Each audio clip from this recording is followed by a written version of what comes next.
Great morning दोस्तों। भूपेश आनंद, मैं भूपेश आनंद आज आपके सामने एक नया कंसेप्ट, नया चैप्टर, नई रीडिंग CFA लेवल 1 स्टूडेंट्स के लिए लेकर आए हैं दोस्तों। And we are doing financial statement analysis. We have covered chapter number 1, that is financial statement analysis and introduction. बेटे 9 लेक्चर्स ले लिए मैंने, 8 लेक्चर्स पूरे कंसेप्ट को डिस्कस किया। 9th lecture I discuss with the curriculum questions as well as क्वेजर।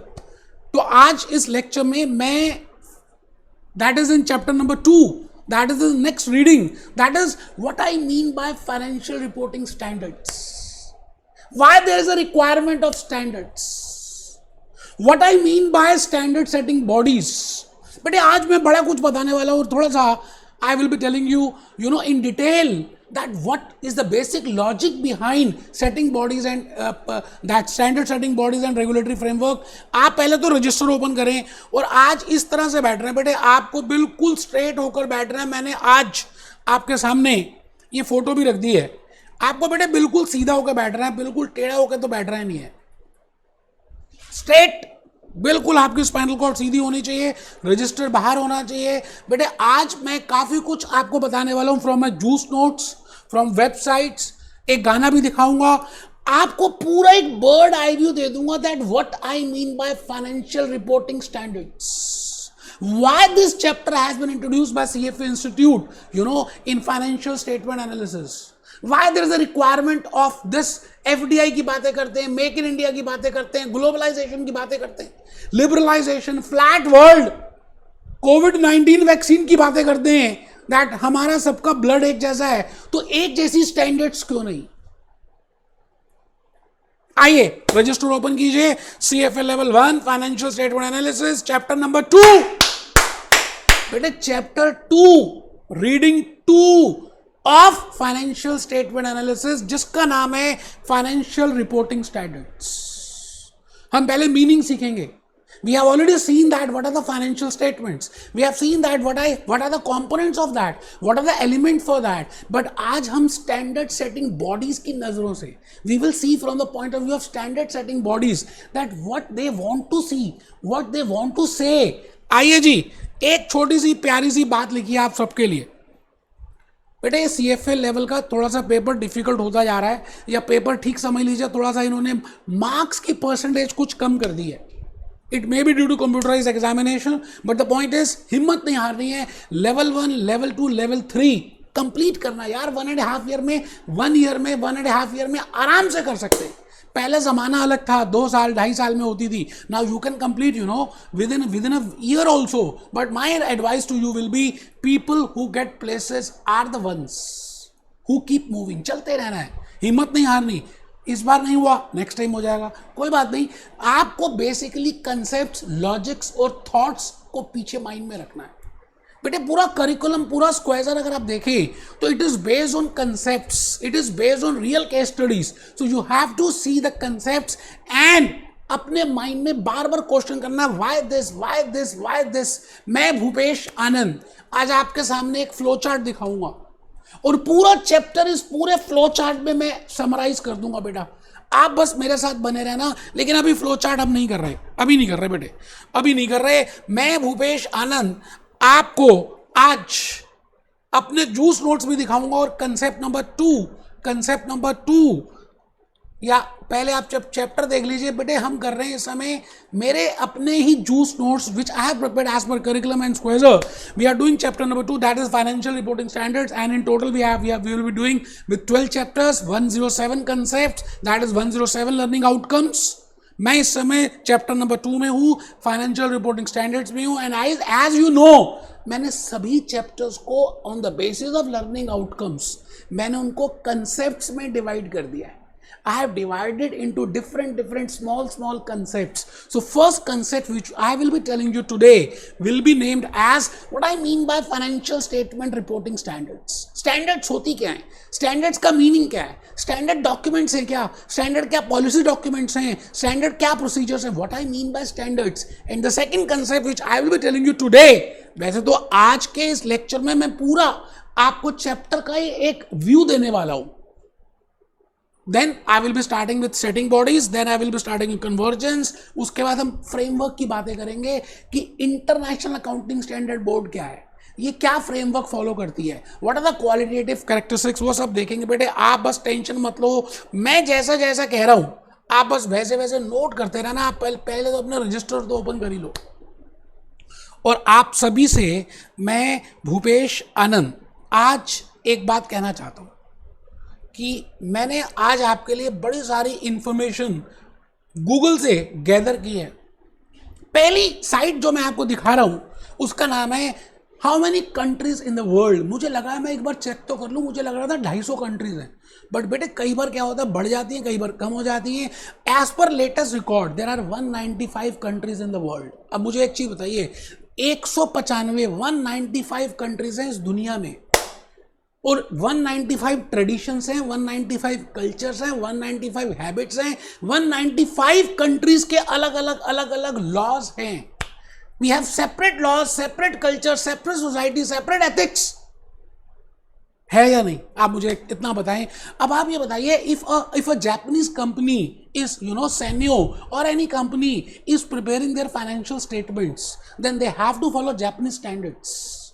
Similarly, if a USA company, Apple Computers, they have to prepare a financial statement because they want to list in New York Stock Exchange, so they will be following US GAAPs. Similarly, if I say a London company, any company let it be, then that company has to follow UK standards. अगर मेरी India की company है Reliance industries, Tata, Nerolac, Apollo tyres, तो बेटे इनको Ind AS follow करना पड़ेगा financial statements. It means हम सभी अपना अपना अपना अपना लॉज को फॉलो कर रहे हैं। That is very important because if we want to live in that country, if we want that कि my shares should be listed in that country's exchange, तो मुझे उसके रूल्स, उसके पॉलिसीज, उसके प्रोसीजर्स, उसके कंसेप्ट, उसके थ्योरीज, उसके ideas follow करने ही पड़ेंगे। मेरे पास कोई चारा है ही नहीं। But the point is I can prepare the financial statement of Infosys. मैं इन्फोसिस की फाइनेंशियल स्टेटमेंट बनाता हूँ, IT company. But if Infosys wants to list their own shares, in New York Stock Exchange, तो Infosys को एक प्रॉब्लम आने वाली है, because New York Stock Exchange के रूल्स हैं, प्रोसीजर्स हैं, that your financial statement should be as per US GAAPs. पहले ऐसा ही होता था बेटे, ऐसा ही होता था। All people, all financial statement, Reliance Industries पहली इंडियन कंपनी थी which came with the euro issues, and they have to convert their financial statements into US GAAPs because they want to come with a euro issue and they want to list their share in New York Stock Exchange. तो उन्हें अपनी सारी income statement, financial position, statement of changes in equity, statement of cash flows, they have to convert from INR to US dollars. अब आप ये logically बताइए, एक तरफ हम बात करते हैं ग्लोबलाइजेशन की, एक तरफ हम बात करते हैं लिबरलाइजेशन की, एक तरफ मोदी जी कहते हैं कि आप हमारी इंडिया में आइए, come in India, produce in India, make in India, FDI, investments. It means if we have different laws for preparing accounts, because accounts को preparation के, accounts में जो transactions आ रही हैं, the processes which are there, the transactions which are there, उनको how we will recognize which expenses revenue and which expenses capital, how they will be treated, how we will measure it. अब बेटे measurement के historical cost is there, we have net realizable values there, we have fair value, we have current cost, we have amortized cost. There are so many methods on the basis of which we can measure the asset. And if I am measuring the asset, if I am measuring plant, property, equipment in a different base, how can be they comparable? I cannot compare it. मेरी बात आप शायद समझ नहीं पा रहे जो मैं कहना चाह रहा हूं। मैं भूपेश आनंद इस समय खड़ा हूं गूगल बाबा के पास, और गूगल बाबा से मैंने एक क्वेश्चन पूछा कि भाई हमने बात की फाइनेंशियल स्टेटमेंट्स की, ठीक है, हमने बात की रूल जर्नल एंट्रीज की, we have discuss accounting process that firstly there will be transaction, then there will be event, then there will be accounting equation, then we will change this balance sheet, we will prepare SOFP, then we will prepare SOCI, then we will go for this financial statements हम बनाएंगे। But the point is financial statements कैसे बनाएंगे, how we will prepare it, what are the rules which we will follow, whether I will be following US gaps, whether I will be following UK standards, whether I will be following Pakistan standards, whether I will be following Indian accounting standards, कौन से accounting standards को मैं follow करूं? Because there is no uniqueness, there is no commonness, there is no consistency. हर रोज नए issues आ रहे हैं. COVID-19, आप मुझे एक चीज बता दीजिए, IFRS, या there is no standard, there is no rule, there is no procedure in regard to COVID-19 expense. There are so many companies who have done their expense for COVID-19 for their employees. Tata Motors, they have paid huge lump sum to deceased employees or to those who have suffered with COVID-19. Then what is the treatment for that? अगर टाटा मोटर्स उसको capital expense treat करती है, Infosys is treating is different, और Apple computer also has paid some lump sum payment for कोविड-19 to their employees, they are treating it differently. So there is no comparability. Commonness नहीं है यार, कैसी बातें आप कर रहे हो? तो there has to be a commonness. What I am discussing here is that what is the need of a rule, why there are procedures, why there should be unique procedures. तो उन बातों को आज हम डिस्कस करने वाले हैं. पहली बात मैं ये बताऊंगा कि अकाउंटिंग स्टैंडर्ड्स होती ही क्या है. What I mean by financial reporting standards, we have discussed that it is important that every company should prepare financial reports and what are the components of financial reports. Now the point is, next step is, अब हम आगे बढ़ेंगे. धीरे धीरे प्यार को बढ़ाना है, हद से गुजर जाना है यार.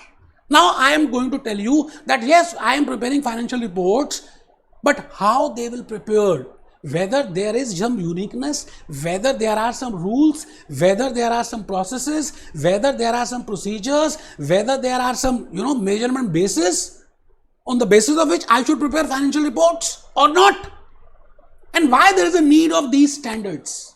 तो पहली बात मैं आपको बताऊंगा what I mean by financial reporting standards or accounting standards.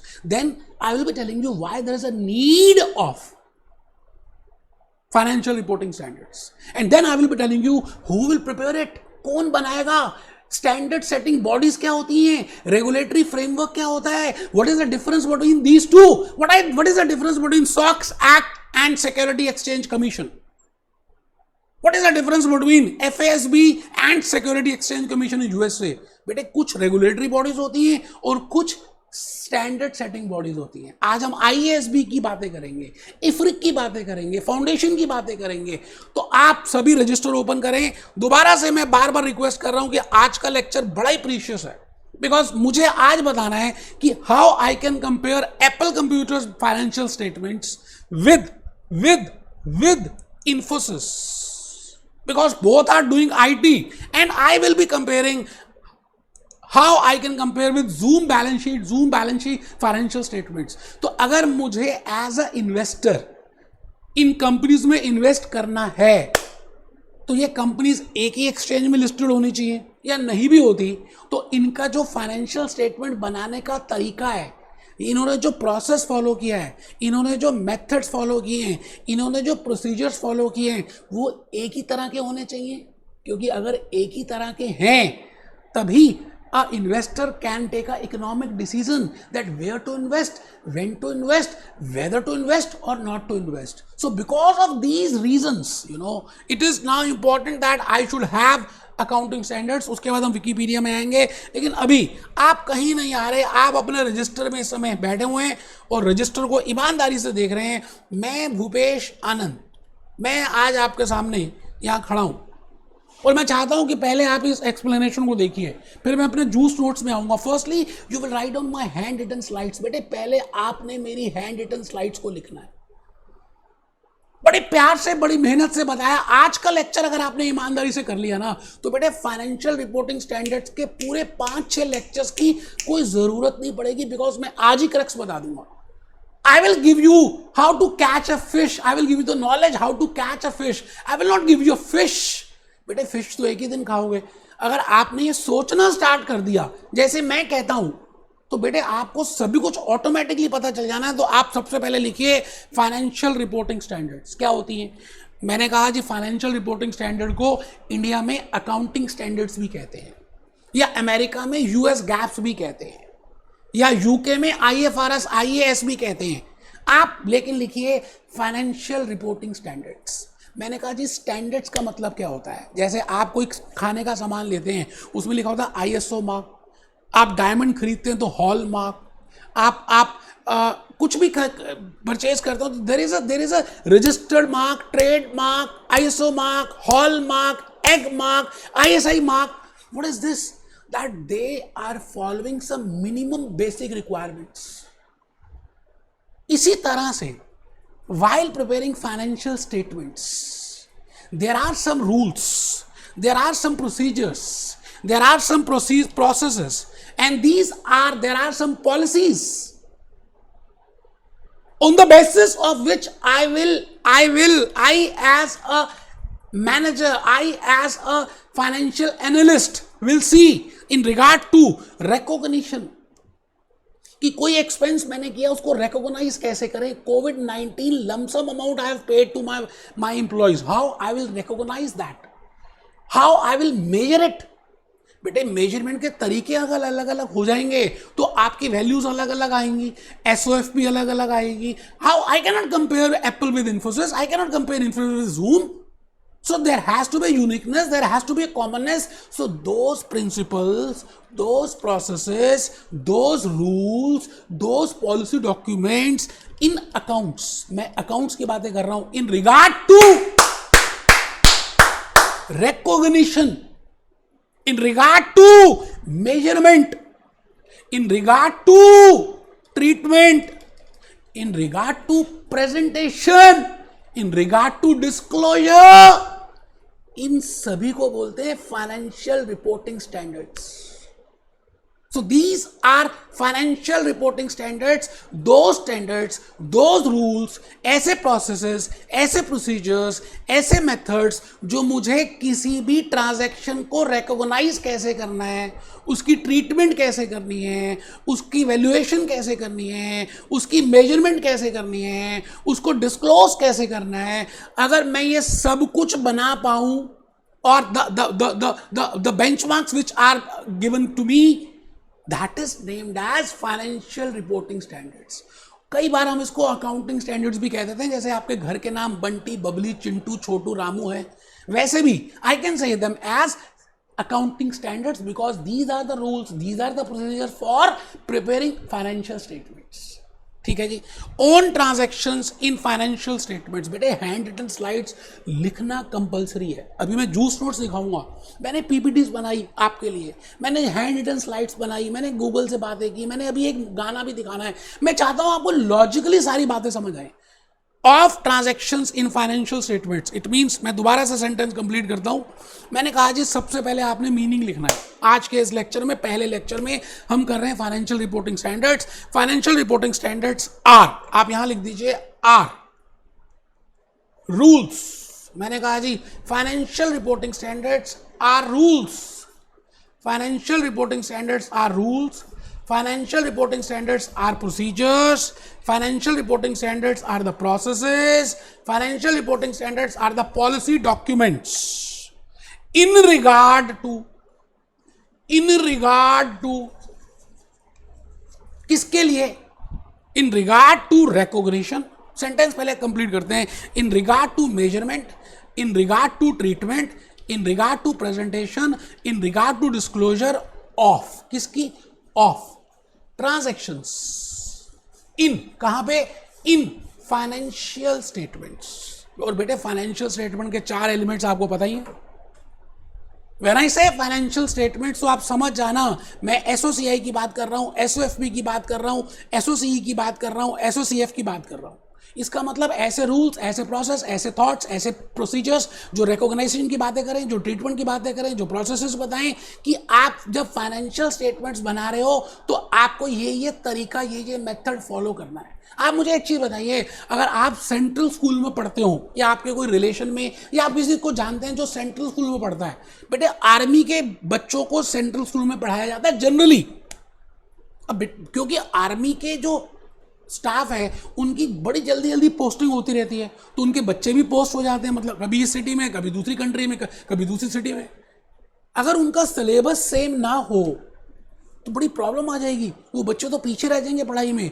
Central school का सिलेबस सेम है, आप बिहार में पढ़ाएं, आप झुमरी तलैया में पढ़ाएं, आप हिमाचल के सेंट्रल स्कूल में पढ़ाएं, आप दिल्ली के सेंट्रल स्कूल में पढ़ाएं। Similarly CBSE central board secondary education, अगर आप सीबीएसई रिकॉग्नाइज स्कूल में पढ़ते हैं तो आप आराम से किसी दूसरे स्कूल में शिफ्ट हो सकते हैं which has followed central board secondary education, because commonness है कि because I can compare the knowledge. But if I want to shift from central school to CBSE recognize school, थोड़ी सी प्रॉब्लम आएगी, क्योंकि सेंट्रल स्कूल का syllabus अलग है, orientation अलग है, सीबीएसई का ओरिएंटेशन अलग है, सिलेबस अलग है, तो दोनों में डिफरेंस है। मेरी बात तो आप समझ रहे हैं? ठीक है जी, आइए जी, मैं भूपेश आनंद पहली बात आप सबको बता चुका। एक बच्चे को नींद आ रही थी, दूसरा लेट के पढ़ रहा था, थप्पड़ मारने का मन कर रहा है कि यार कैसे लेट के पढ़ाई कर रहे हो।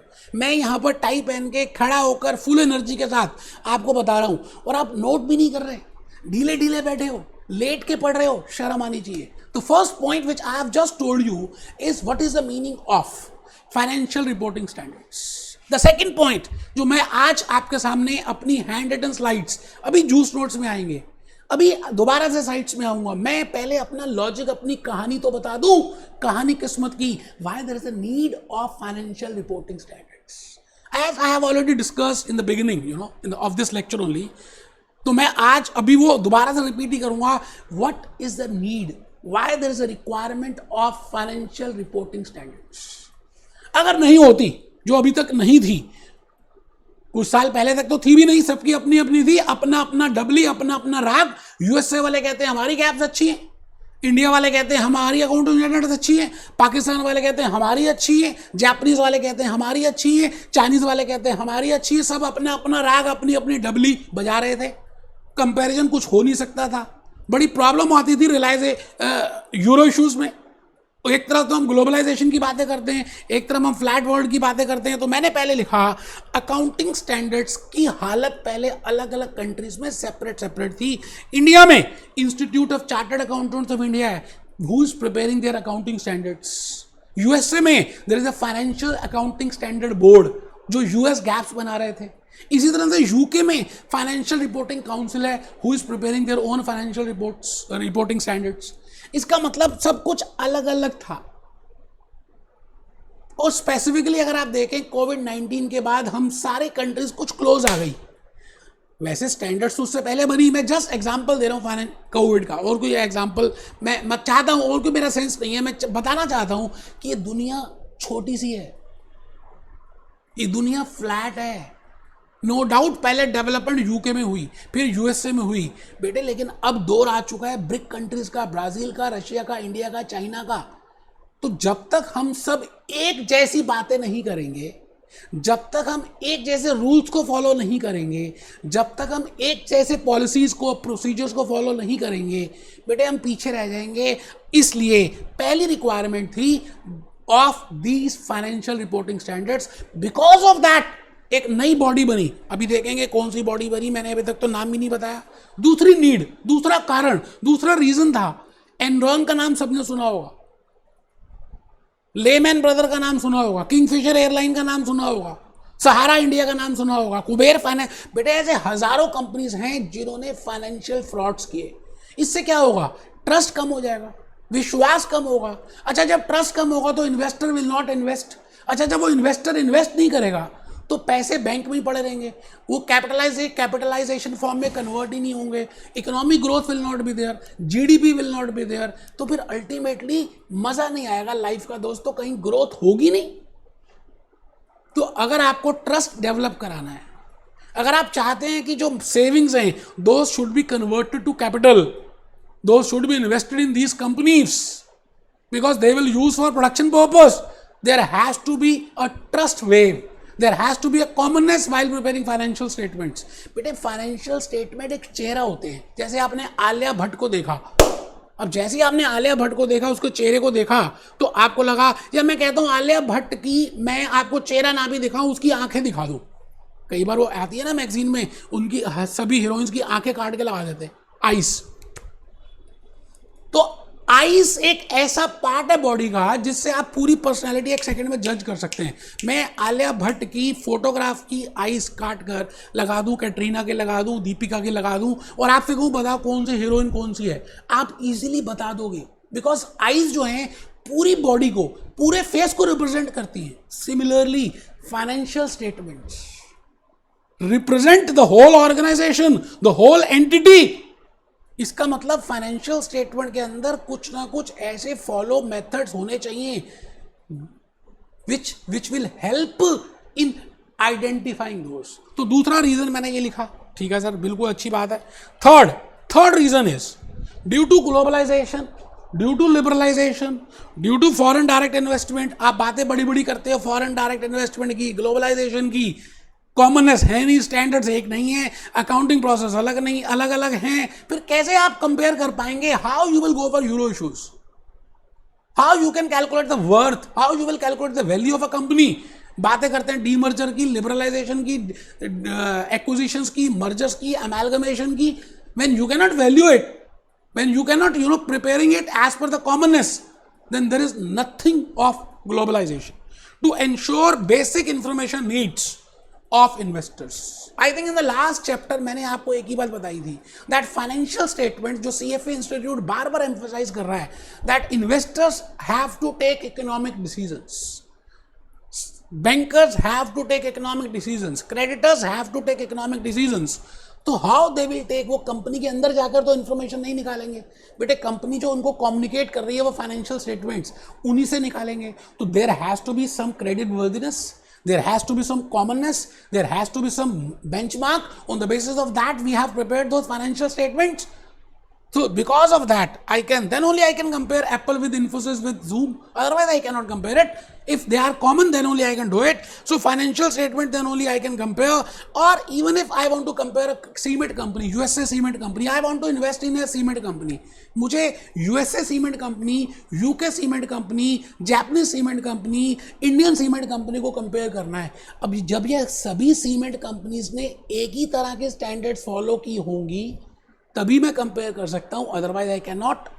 सो this can be a reason. So because of this there has to be standards, financial reporting standards. आप में से कुछ बच्चे तो ढीले ढीले हो गए बेटा, अभी तो फ्लो चार्ट बनाना है, अभी वेबसाइट्स दिखानी है, अभी गाना दिखाना है, अभी तो 2 बातें लिखी है आपने। As per CFA level 1 curriculum हम कर रहे हैं इस समय chapter number 2, that is financial reporting standards. I have given you 2 points. What is the meaning of financial reporting standards and why there is a need of financial reporting standards.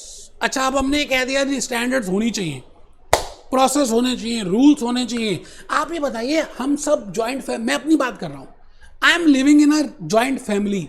मेरे family में बड़े पापा भी हैं, पापा भी हैं, mummy भी हैं, बड़ी मम्मी भी हैं, छोटी मम्मी भी हैं, मम्मी भी हैं, मम्मी मम्मी, पापा ही पापा। अब हमारी फैमिली में ना रूल्स बने हुए हैं, टीवी इतने बजे तक देखना है, मोबाइल फोन नहीं देखना, डिनर इतने बजे होगा, लंच इतने बजे होगा, ब्रेकफास्ट में सब इकट्ठे बैठेंगे। It means these are the rules. अच्छा, खाली रूल्स हम अपने आप ही बना दें तो क्या वो फॉलो हो जाएंगे? बेटे, आप कितनी बार अपना टाइम टेबल बनाते हो, आप अपने लिए कितनी बार रूल्स बनाते हो, क्या वो फॉलो हो जाते हैं? जब तक कोई ऊपर से डंडा ना हो। खुद ही बनाते हो, खुद ही छोड़ते हो, खुद ही चेंज कर देते हो, तो कोई डंडा तो है ही नहीं। इट मीन्स स्टैंडर्ड्स के फॉलो करने के लिए, इंप्लीमेंटेशन के लिए देयर हैज टू बी ए डंडा, एंड दैट डंडा can be through regulatory bodies. तो यहां पर आज अब हम छोटा सा लिख रहे हैं, need of regulatory framework. Why there is a need of SOX Act, why there is a need of Security Exchange Commission, why there is a need of Security Exchange Board of India। इन सभी को हम बोलेंगे ये regulatory framework है। इसका मतलब 2 तरह की बॉडीज हैं, एक तो जो स्टैंडर्ड्स को सेट करती हैं और दूसरी जो उनको इंप्लीमेंट कराती हैं। दोनों अलग अलग हैं। जो स्टैंडर्ड्स बनाती हैं, जैसे इंटरनेशनल अकाउंटिंग स्टैंडर्ड बोर्ड, ये एक नॉन गवर्नमेंट ऑर्गेनाइजेशन है। Financial accounting standard board non government organisation है। Ind AS board non government organisation है। बट एक कंपनीज एक्ट है, एक सिक्योरिटी एक्सचेंज कमीशन है, एक यूरोपियन सिक्योरिटी कमीशन है। दीज आर रेगुलेटरी बॉडीज जो इन स्टैंडर्ड्स को कहती हैं सबको कि आप फॉलो करो। तो तीसरी बात आप लिख लें जो मैंने बतानी है, नीड ऑफ रेगुलेटरी फ्रेमवर्क।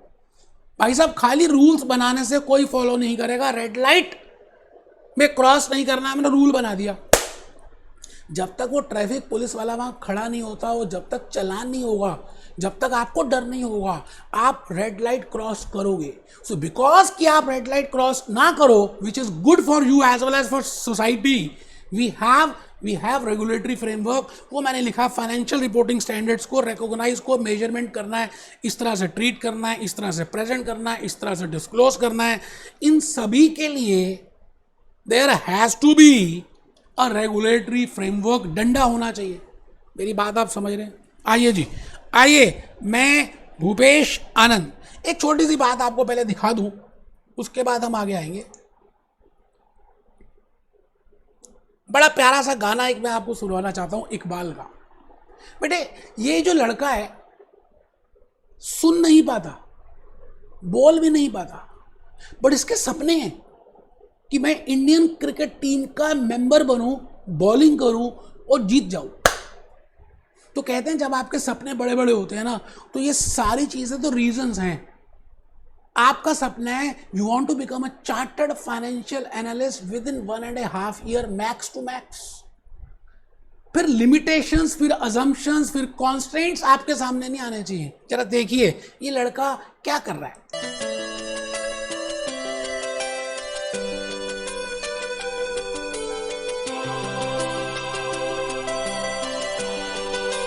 आशाएं होनी चाहिए, बाकी कुछ भी नहीं है बेटे। आपका मन में है कि I want to become a chartered financial analyst, इस दुनिया की ताकत आपको हिला नहीं सकती। आप बस लग जाइए उसको पाने के लिए।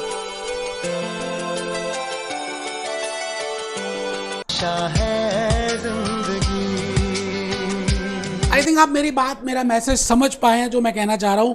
मैं अब आपको एक बात ये कहना चाहता हूं कि आप आ जाइए, कहां पर आप आ जाइए, मैं आपको लेके आ रहा हूं। पहले मैंने आपको 195 कंट्रीज बताई, ये आपने देख ही ली।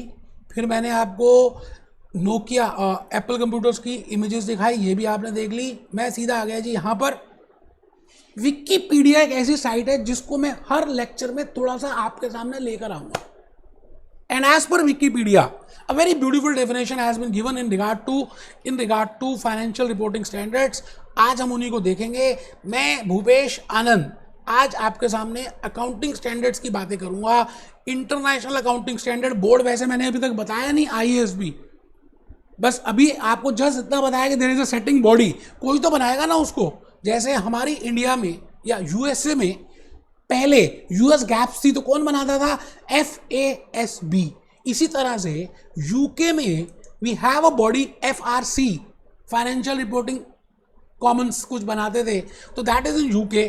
ठीक है जी, अभी ये कुछ नहीं फॉलो करना हमने। जैसे इंडिया में institute of chartered accountant of India, they have followed in days. ये सारी बातें हम धीरे धीरे देखेंगे। आप पहले मेरे जूस नोट्स में आ जाएं। आओ जी, आओ जी, आओ। आप सभी के पास जूस नोट्स होंगे, नहीं तो आप आराम से देखिए जो मैं यहाँ पे लिखा है मैंने, थोड़ा सा हम इसको रिलेट करें। फिर उसके बाद हम आएंगे किस में? बेटे फ्लो चार्ट बनाना बस एक लास्ट, तो मैं समझूंगा कि मैंने पूरा आज के चैप्टर का बर्ड आई व्यू दे दिया। ये फर्स्ट पॉइंट मैंने लिखा है, financial statements and standard. The objective of financial statements is to provide economic decisions. देखिए बार बार मैंने ये जो आपको बताया ना, I have prepared these notes on the basis of curriculum, on the basis of quizzer and as per my own knowledge. तो उन्होंने वर्ड यूज किया इकोनॉमिक डिसीजंस, तो आपको ध्यान रखना है। About firms, financial performance and changes in financial position. We have seen in chapter number 1 that there are two statements. One is performance statement and second is position statement. On the basis of performance and position, I can easily, prepare. Reporting standards are designed to ensure that different firms financial statements are comparable to one another, मतलब दोनों आपस में एक दूसरे से compare हो, and to narrow the range of reasonable estimates. जैसे एक प्लांट प्रॉपर्टी इक्विपमेंट है, उसकी लाइफ 10 years का एस्टिमेट है, and every entity can estimate it accordingly.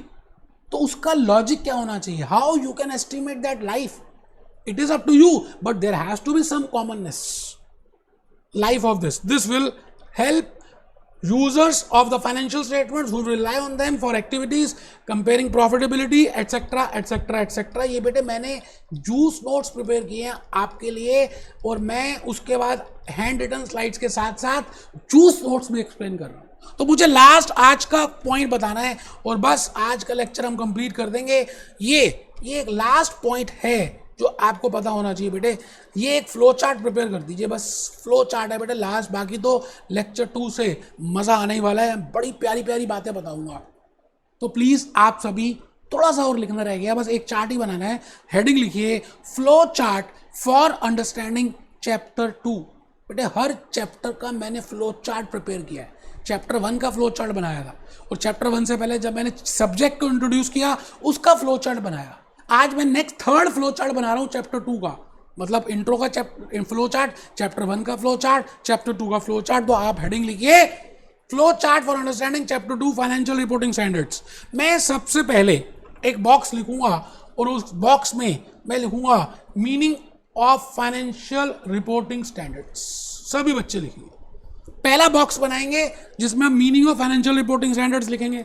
फिर एक नेक्स्ट बॉक्स बनाएंगे जिसमें मैं आपसे 3 क्वेश्चंस पूछूंगा, फिर उसके नीचे मैं तीन आंसर्स लिखूंगा। तो फ्लो चार्ट वैसे ही बनेगा, इस ढंग से बनेगा। तो आप सभी स्टूडेंट फ्लो चार्ट बना रहे हैं। तो पहला क्वेश्चन या first box is what is the meaning of financial reporting standards. I have just told you these are the documents, these are the policies, these are the methods, these are the processes which are written documents which will guide an entity while preparing their financial statements। तो लिख लें आप policies documents in regard to recognition, measurement, treatment, presentation and disclosure। वहां जगह नहीं थी इसलिए मैंने एक एक वर्ड लिख दिया।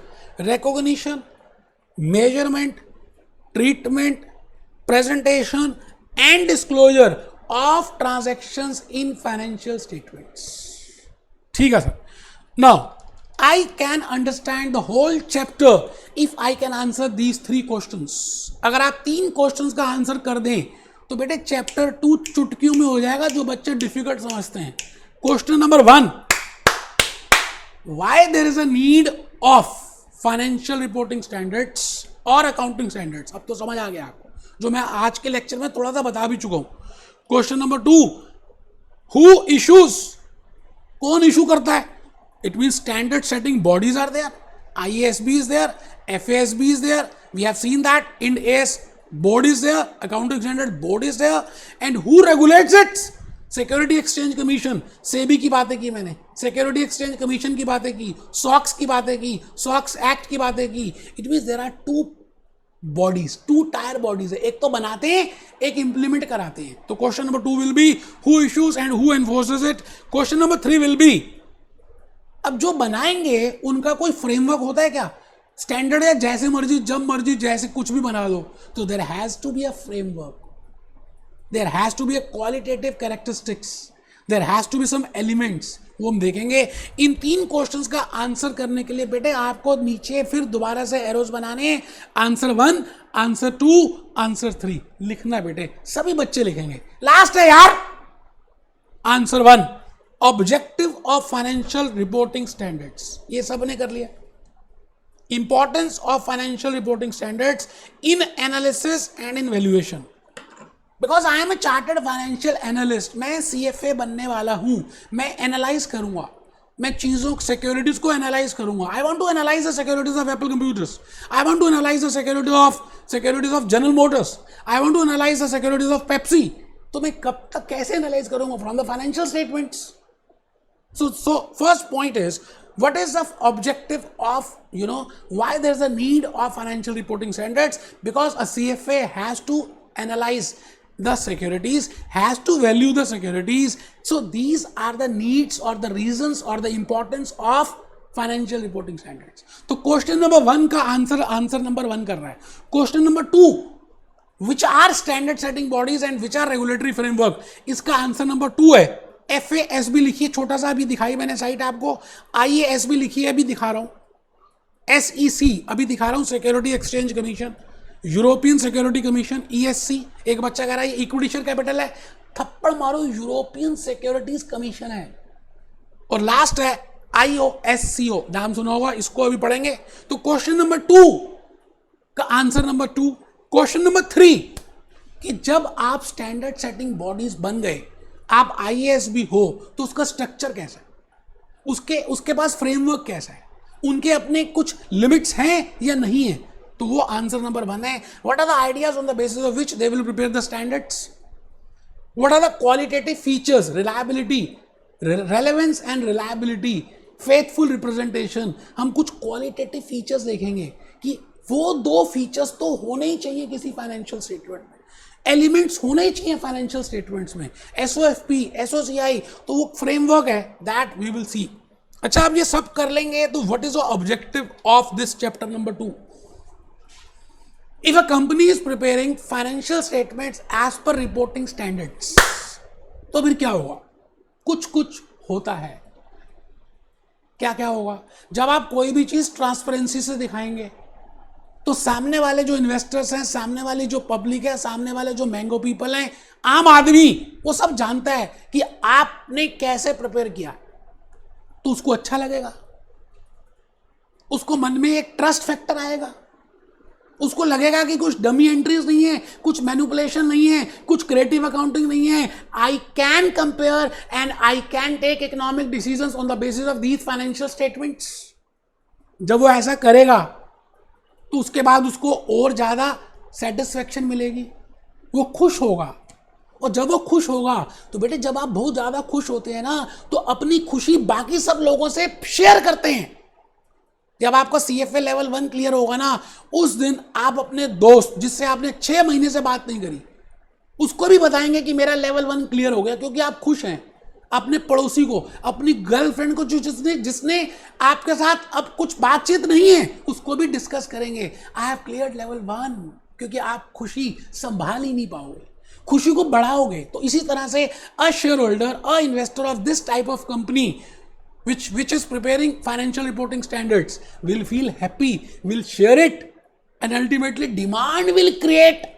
और जब डिमांड क्रिएट होगी और सप्लाई उतनी है, एप्पल कंप्यूटर्स की डिमांड क्रिएट हो रही है शेयर्स की, सप्लाई उतनी है, नंबर ऑफ शेयर्स बढ़ नहीं रहे, तो बेटे इकोनॉमिक्स का रूल चलेगा, price will increase. In the New York stock exchange the price of Apple computers will increase and ultimately the wealth of share holders will increase. पूरा लॉजिक समझना है, पूरी बातें समझनी है। ऐसा नहीं कि बस खाली जो दिया पढ़ा और हो गया, पास हो गया, नहीं यार, रिजल्ट वैसे ही पता चल रहा है आपको आजकल कैसा आ रहा है। और आफ्टर कोविड सिनेरियो आपको ये सब बातों को ध्यान रखना है। You should know the root, the reasons, the why, the logic, the concept. फिर मैं देखता हूं कौन फेल करके दिखाता है आपको। तो बेटे, आज का ये जो लेक्चर नंबर 1 था, चैप्टर नंबर 2 से रिलेटेड था, इसमें मैंने अभी तक कुछ बताया नहीं, आपको एक आइडिया दे दिया, bird's eye view, that what we will be doing in this chapter number 2। बेटे 5-6 लेक्चर्स में डिस्कस करूंगा इस चैप्टर के, फिर हम क्वेश्चंस करेंगे करिकुलम के, फिर हम स्क्वायर के करेंगे, और कुछ अपनी नॉलेज वाले करूंगा, सो दैट आपको पूरा प्रिपेयर कर दूं। मिलते हैं बेटे, be happy, B jolly, B cheerful.